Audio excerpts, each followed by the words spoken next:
Hey everyone, welcome back. Ready to unlock some of the secrets of fluent English. I think we all know that feeling. Like you understand the individual words, but something's missing. It's like everyone else is in on a joke and you're left out. Exactly. And that's where idioms come in, right? They're like these little cultural puzzles that can really trip you up. And today, we're going deep into the world of idioms, tackling a list of 21 that are key to taking your English from intermediate to advanced, really sounding more natural and fluent. And idioms aren't just about sounding good, are they? They often give us a glimpse into the history and the culture of a language. Oh, absolutely. So we'll be unpacking not just what these idioms mean, but also where they come from and how to use them effectively in different situations. And maybe even a few funny stories along the way. So are you ready to dive in? Absolutely. Let's get started with our first idiom, a blessing in disguise. Have you ever experienced something that seemed bad at first, but turned out to be a good thing in the end? I think we all have. It's like that feeling when you miss a flight and then you find out it got delayed for hours anyway. Exactly. Or maybe you didn't get the job you really wanted, but ended up with an even better opportunity. It's those moments when we realize that things happen for a reason. And that sometimes what we perceive as setbacks can actually lead us to something much better. It's like the universe has a plan, right? Right. And speaking of getting to the point, our next idiom is beat around the bush. I think we're all guilty of this sometimes, especially when we have to have a difficult conversation. Oh, for sure. Instead of just coming out and saying what we mean, we kind of dance around the topic, hoping the other person will figure it out. Yeah, like when you want to ask for a raise, but you start talking about how much you love your job and how dedicated you are. Instead of just saying, hey, I think I deserve a raise. Right. It's that awkward feeling of wanting to address something but not wanting to be too direct. So how do we break out of that beating around the bush habit? Any tips for being more direct? Well, I think being mindful of it is the first step, recognizing when we're doing it, and then just practicing being more straightforward, even if it feels a little uncomfortable at first. Now picture this. You're at a party, you don't know many people, and you want to start a conversation. That's where you need to break the ice. Oh yes, break the ice. That's a classic one. It's all about easing that initial awkwardness, isn't it? Exactly. It's about creating that first connection, like literally breaking through a sheet of ice to open up a pathway for conversation. And sometimes it can be as simple as a compliment, like, I love your shoes. Or even a simple question like, have you tried any of the appetizers yet? Anything to get the conversation flowing. Exactly. And, sometimes humor can be a great icebreaker too. Oh yeah, a well-timed joke can definitely lighten the mood. It's all about finding that common ground, that shared moment of laughter. Now let's talk about something that can cost an arm and a leg.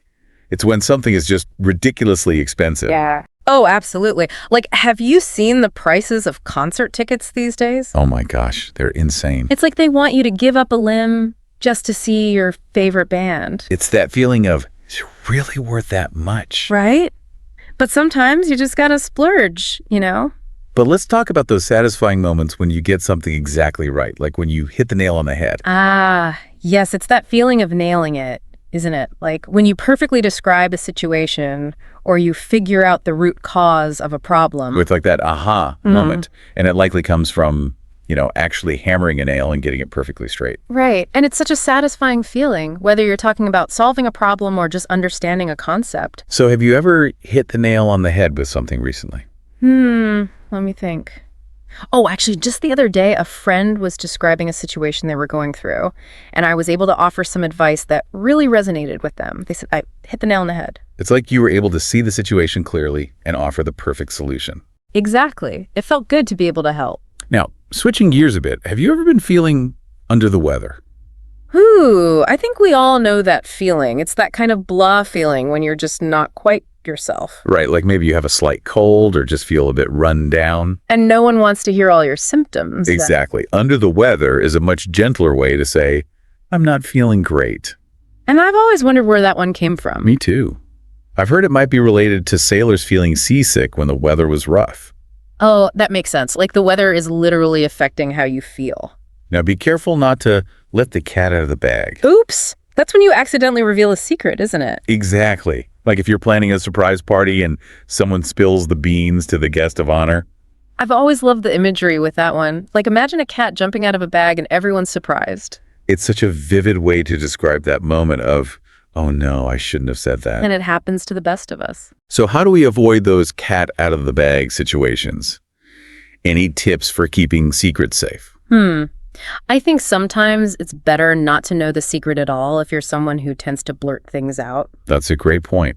If you don't know, you can't accidentally reveal it. Exactly. Or, just be extra careful about who you talk to and what you say. But sometimes you just have to accept that the ball is in your court. Ah, yes. That's when it's someone else's turn to make a decision or take action. It's like passing the baton in a relay race. Exactly. You've done your part, and now it's up to them to decide what to do next. It's often used in negotiations or discussions, right? Yes, like when you've presented your offer and you're waiting for the other person to respond. And sometimes, to get things done, you just have to burn the midnight oil. Yeah, that's a good one. It means staying up late, working, usually on a project or deadline. Back in the day, it literally meant working by the light of an oil lamp. Right. But nowadays, it's more about that feeling of burning the candle at both ends. But sometimes, you have to face those challenges head on, like when you have to bite the bullet, It means doing something difficult or unpleasant, even though you don't want to. like going to the dentist, right? Yeah, exactly. Or having that tough conversation you've been putting off. But on a brighter note, some things happen very rarely, like once in a blue moon. Oh, I love this one. It's so poetic. And it actually refers to a real astronomical event, Really? Yeah, when a second full moon occurs within the same calendar month. It doesn't actually look blue, though. Oh, that's interesting. So it's something that happens very infrequently. Exactly. Like winning the lottery or seeing a unicorn. Now, let's talk about maximizing efficiency. It's like when you kill two birds with one stone. Yes. It's about accomplishing two things with one action, isn't it? Like if you need to go to the post office and the grocery store, and they're right next to each other, you can do both errands in one trip. Exactly. It's all about being smart with your time and effort. And sometimes things are surprisingly easy, like a piece of cake. Oh, yeah. That's a great way to say something was simple and effortless. It makes it sound almost enjoyable, right? Like it was no trouble at all. Exactly. Like, that exam was a piece of cake. But be careful not to put all your eggs in one basket. Oh, yes. That's a good reminder. It's about diversification, isn't it? Not putting all your hopes or resources into one thing. Exactly. It's like spreading your risk so if one thing doesn't work out, you have others to fall back on. Right. Like, don't invest all your money in one stock. Or don't rely on just one person for your happiness. Speaking of revealing secrets, sometimes you accidentally spill the beans. Oops. That's like letting the cat out of the bag. Right. But maybe a bit more unintentional. Right. It's like you just blurt something out without thinking. And it can be so embarrassing. It is. Especially if it's a secret that you're supposed to keep. Oh, for sure. But sometimes it's just a funny slip up. But it's always important to consider different perspectives and not take everything at face value. That's when you take something with a grain of salt. Yeah, it means being a little skeptical, doesn't it? Not believing everything you hear. Especially in today's world, with so much information flying around, it's crucial to be discerning, to question things. Right. Not everything is as it seems. So how do you decide what to take with a grain of salt? What are some red flags? That's a good question.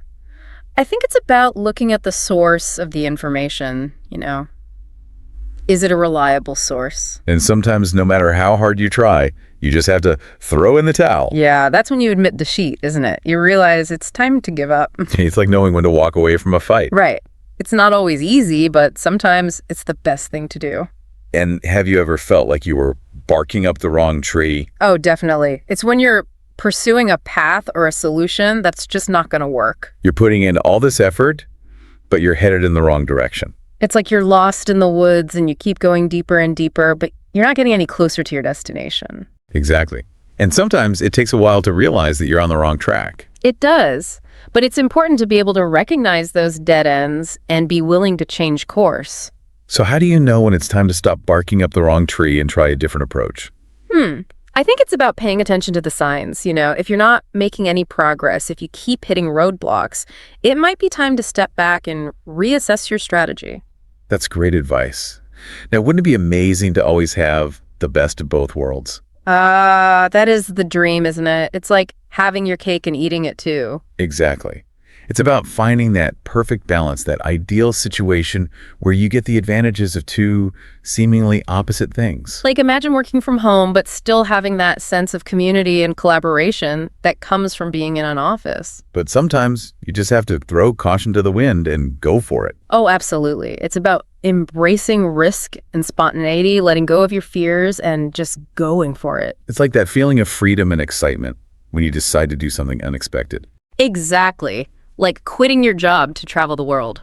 And finally, going above and beyond, giving it your all, that's going the extra mile. It's about exceeding expectations, isn't it? Putting in that extra effort to make something truly special. Like staying late to help a colleague finish a project or going out of your way to make a customer happy. It's those little things that make a big difference. And, going the extra mile doesn't always have to be about work. It can be about anything, really. Oh, absolutely. It's about that attitude of always striving to do your best. Exactly. And it's something that people really appreciate, whether it's in your personal or professional life. So we've covered a lot of ground here, explored 21 essential idioms. What stands out to you so far? Any favorites? So many great ones. I think bite the bullet is one that really resonates with me. It's a reminder that sometimes we just have to face those challenges head on, even if it's uncomfortable. What about you? I think the best of both worlds really appeals to me. That idea of finding balance and enjoying the benefits of different perspectives. Yeah, that's a good one. It's a reminder that we don't always have to choose one thing over another. Sometimes we can find a way to have it all. Exactly. And that's a great note to end on for this part of our deep dive. We've only just begun to scratch the surface of these idioms, but we'll be back soon to explore even more of their nuances and applications. Looking forward to it. I think for me, bite the bullet is one of the ones that really stands out. Yeah, I get that. Knowing the history behind it too, like, wow. It just highlights that kind of courage, Right. that we need to face things we don't really want to. Like steeling yourself, getting ready. Totally. And have you ever had to bite the bullet recently? Oh, all the time. I think we all do, right? Yeah. But one that comes to mind is I remember having to give a presentation to, a huge audience. Ooh, that's tough. Yeah. And I was so terrified, but I knew I just had to bite the bullet, get up there and do it. And I bet once you did, it wasn't so bad. It's always like that, right? The anticipation is worse. The build-up. And it makes you stronger too, each time. Oh, absolutely. And that actually makes me think of barking up the wrong tree, because sometimes you think you're, doing the right thing. Putting in all this effort. And then you realize, this is a dead end. You're headed in the wrong direction. Completely. And that happens a lot, I think, especially today with so much information. Oh, yeah. It's overwhelming. It really is. And so it's easy to get sidetracked. Yeah, to go down rabbit holes. But I think there's a lot of value in recognizing that you're doing that. Totally. And then you can say, okay, well, what other options do I have? How else can I approach this? It's about being flexible, being adaptable. Yeah, and I think that leads us nicely to the best of both worlds, because... Ooh, the ideal. Right. Because sometimes you do have to choose one or the other, but sometimes you can find a way to get the benefits of both. To kind of merge them. Yeah, exactly. It's like, having that flexibility of working remotely, but also still having that in-person connection. Yeah, that sense of community. Yeah. And sometimes you just got to throw caution to the wind. And just go for it. Right. I love those moments. Those are the best, those spontaneous decisions. Absolutely. Even if it's a little bit scary, a little bit risky. Like quitting your job to travel the world. Oh, yeah. That's a big one. But so freeing. Right. It is. And I think those are the moments that really can shape our lives. Yeah, those leaps of faith. For sure. And then it's about putting in that extra effort, going the extra mile. Yes, it's like going above and beyond. Right, really making a difference. Yeah, exceeding those expectations. So have you gone the extra mile for anything lately? I've been really focused on a project at work. Okay. I've been, putting in the extra hours and really trying to make sure it's the best it can be. To make it shine. Yeah. So we've talked about how to use these idioms, but I think it's also interesting to think about what they reveal about the culture of English speakers. What do you think? Well, I think one theme that keeps coming up is hard work, perseverance. Yeah, I see that. Like, bite the bullet, burn the midnight oil. It's like you push through those challenges. You don't give up. Exactly. You get it done. And then you also have throw caution to the wind, which is more about that kind of risk-taking spirit. Yeah, that adventurous side. So it's interesting. It's like there's that balance. Oh, both. Yeah, you work hard, but you're not afraid to try new things and take a chance. And the best of both worlds speaks to that, that balance, compromise. Yeah, like finding the middle ground. Yeah. Trying to see things from different perspectives. And take it with a grain of salt, which is kind of like, don't believe everything you hear. right? Question things. Be a critical thinker. Yeah. So as we wrap up this part of our deep dive, what would you say are some key takeaways for our listeners? I think don't be afraid to start using these idioms. You know, the more you use them, the more natural they'll feel. Practice makes perfect. Absolutely. And I think it's important to remember that idioms are more than just words. They're really a window into the culture. Yeah, they tell us something about the values and the beliefs of the people who use them. So pay attention to how people use them in different contexts, and you'll start to pick up on those nuances. Yeah, you'll gain a deeper understanding, not just of the language, but of the culture as well. Yeah, it really is fascinating to see how much we can learn just from these little phrases. It's like they're little time capsules of culture. So let's talk a little bit more about that connection between language and culture. Yeah. Do you think the idioms we use, do they actually influence how we think? Ooh, that's a really interesting question. Right. It makes you wonder, like, if these phrases that we use all the time, Yeah. if they kind of subtly shape our perceptions of the world, Yeah. like spill the beans, for example, does that say something about a culture that values discretion? Yeah. Or does using that idiom actually reinforce that value, make us more aware of keeping secrets? Yeah, it's like, which came first? The chicken or the egg? Exactly. Does language reflect culture, or does it shape it? Or maybe a bit of both. I think it's probably a bit of both. Yeah. You know? It's this kind of back and forth Yeah. between the words we use and how we see the world. And that makes me think about throw caution to the wind, too. Yeah. Does that reflect a culture that's maybe more prone to taking risks? Yeah, or does it encourage us to be more adventurous, you know? Right. To embrace those leaps of faith Yeah. and the best of both worlds. Yeah. Does that suggest that we like balance, compromise? Or does it actually encourage us to seek out those win-win situations? Yeah. It's really fascinating to think about. It's like language is this tool that can both reflect and influence our values and beliefs. Exactly. And I think that's what makes learning idioms, you know, so much fun. Yeah. It's not just about the words themselves. It's about what they tell us about the culture and about ourselves, really. So as we wrap up our deep dive into these 21 essential idioms, Yeah. what would you say is your biggest takeaway for our listeners? Don't just memorize them, experience them. Ooh, I love that. You know, listen for them when you hear people talking, when you watch movies, when you listen to music. See how they're using them in real life. Exactly. And try using them yourself. You know, the more you use them. The more natural they'll feel. Absolutely. And it's like anything else you're learning. The more you immerse yourself, the more it becomes part of you. And the more you explore language, Yeah, the more you appreciate its beauty and its power. it's true. Language it's a gift. It is. You know, it's a way to connect with other people and to understand different cultures. To build bridges, Exactly. And idioms are like little gems they are. that add so much richness to our communication. So keep exploring, keep discovering, and keep diving deep into the world of words. Yes. Who knows what treasures you'll uncover? Happy exploring. And until next time, may your conversations be filled with colorful idioms and insightful discoveries. Hey everyone, and welcome. You know how sometimes you wish you could just switch between formal and informal English? Like it's nothing? Like having a secret code, yeah. Exactly.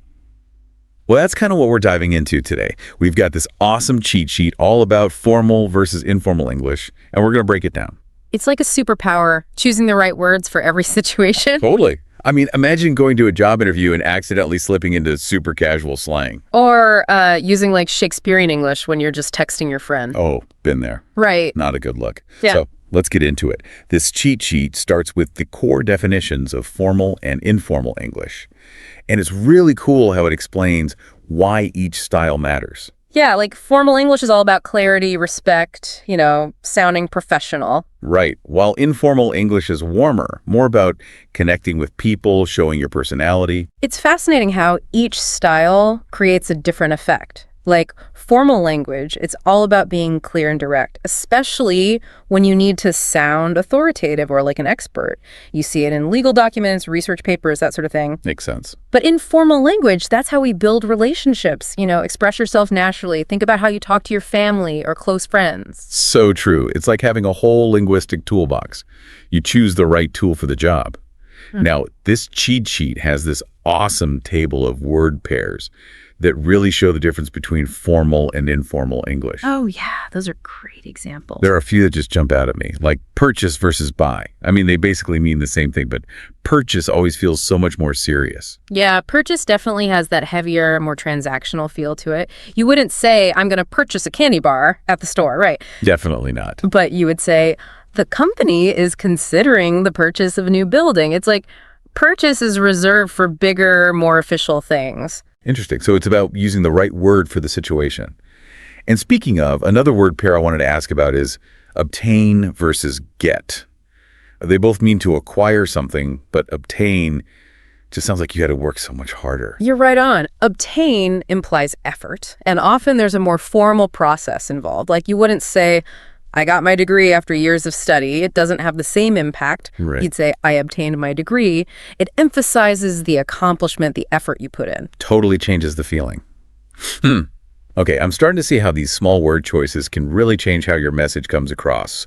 Now let's jump into some real-life scenarios this cheat sheet covers, like job interviews, texting, and social media. Ooh, yeah, those are where things can get tricky. It's like navigating a linguistic minefield. Let's start with job interviews. They're already nerve-wracking enough. What's the biggest language mistake you've seen people make in those situations? You know, it's not always about using the wrong word. It's more about the overall tone and being aware of the context. I once had this candidate who kept using slang and informal expressions throughout the whole interview. Oh, no. Yeah, it wasn't that they were trying to be disrespectful or anything, but it created this disconnect. It made it harder to assess their professionalism, how they would fit into the company culture. I get it. It's like showing up to a fancy dinner party in, like, sweatpants. It's not that sweatpants are bad, they're just not right for the occasion. Exactly. So from your experience, what are some key tips for hitting that sweet spot? Being professional, but still sounding natural in a job interview. Well, clarity and conciseness are always good things to keep in mind. Like instead of saying, I endeavored to ameliorate the situation, Right. You could simply say, I worked to improve the situation. It gets the point across without being too complicated. So it's about being impressive without being confusing. Exactly. And don't forget about your nonverbal communication too. Body language, tone of voice, those all play a part. True. It's all about sending the right signals. All right, let's move on to something you mentioned earlier, texting. I know you're super busy.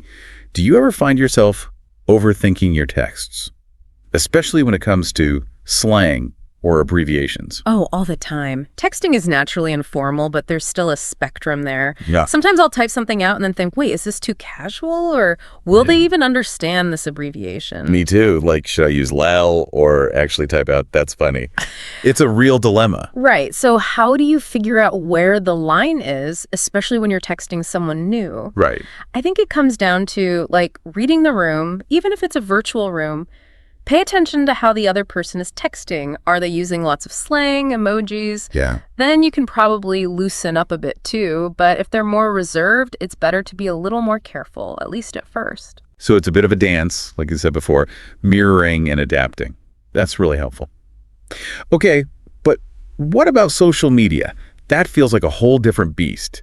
You're potentially talking to tons of people at once. Yeah. How do you navigate the formal-informal balance there? Social media is interesting because it often blends different levels of formality. You might be commenting on a friend's silly post 1 minute and then having a serious discussion in a professional group the next. Right. It's like having multiple conversations happening at the same time. I never thought about it that way.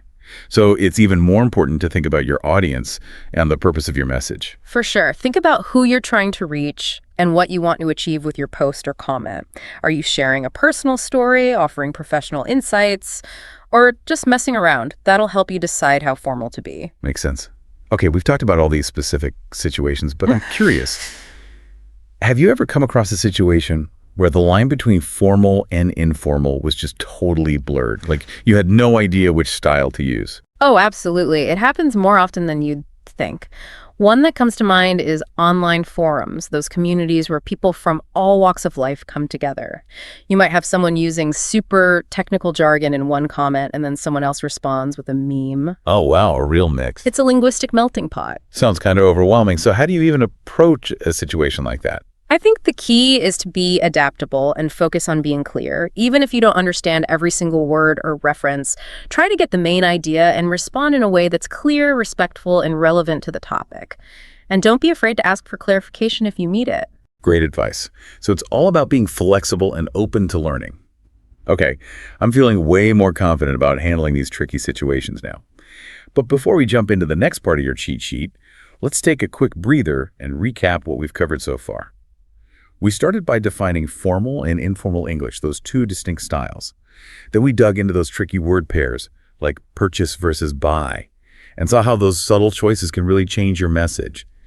And we even tackled those real-life communication minefields, like job interviews, texting, and social media. We learned how to find that balance between being professional and being ourselves. And the big takeaway is that language is constantly changing, right? So we got to be willing to adapt and learn as we go. Love that perspective. It's not about always getting it right.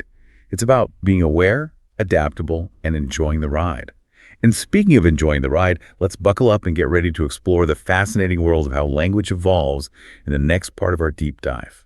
Things are about to get even more interesting. Welcome back, everyone. Before we got sidetracked with all those real-life scenarios, we were talking about how language is always evolving. I mean, think about how much English has changed even in the last few years.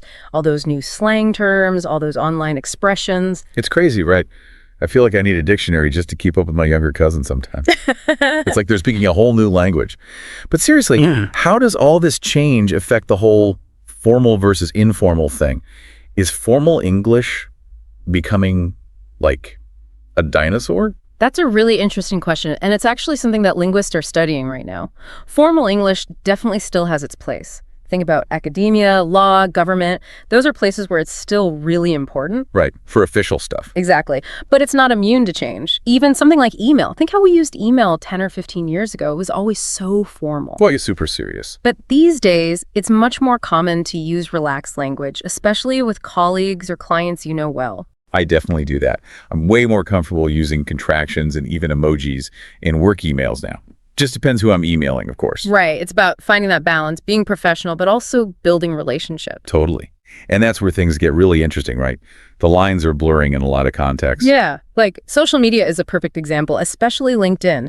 You've got this mix of professional networking and more casual interaction. You might have a CEO posting this super insightful article, and then the next minute they're sharing a funny story about their weekend. It's true. It's like a whole new world of communication. So are you saying we need to become like linguistic chameleons, constantly adapting to each platform and audience? Well, it can feel like that sometimes, right? But I think the key is to be aware of what's going on, what the different expectations are. We don't have to abandon all the rules of formal English, but we can also be flexible and creative with informal language. That reminds me of the practice exercises you included in the cheat sheet. Oh, They're not just about memorizing rules. They're about trying different styles, finding your own voice. exactly. Like there's one where you rewrite a formal email in a more casual way, and then the other way around. It really gets you thinking. It's like a workout for your language skills. Yeah. So what I'm hearing is that language is a tool, and just like any tool, we need to know how to use it for different purposes. I love that analogy, and that's one of the most important things to remember. Language is a tool. Just like a carpenter wouldn't use a hammer for every job, we need different linguistic tools for different situations. Okay, I'm starting to feel like I can handle anything. But this whole idea of language evolving, it makes me wonder, what does this mean for the future of communication? Are we all going to end up just talking in emojis and internet slang? That's a really fascinating question, and honestly, I don't think anyone knows for sure. There are some linguists who think we're moving towards a more informal, global style of communication, where things like grammar and formality become less important. Others think there will always be a need for clear, precise language, especially in professional and academic settings. Right, it makes sense. And then there are those who believe that technology, like AI, will play a huge role in shaping how we communicate in the future. Think about voice assistants like Siri and Alexa. They could potentially change the way we speak and write. Wow, I hadn't even thought about that. So many possibilities. I can't even imagine what English will be like 50 or 100 years from now. Me neither. But it's exciting to think we're all part of this evolution, right? Contributing our own words, phrases, ways of speaking. Totally. Maybe someday my younger cousins will be teaching me the latest slang. Who knows?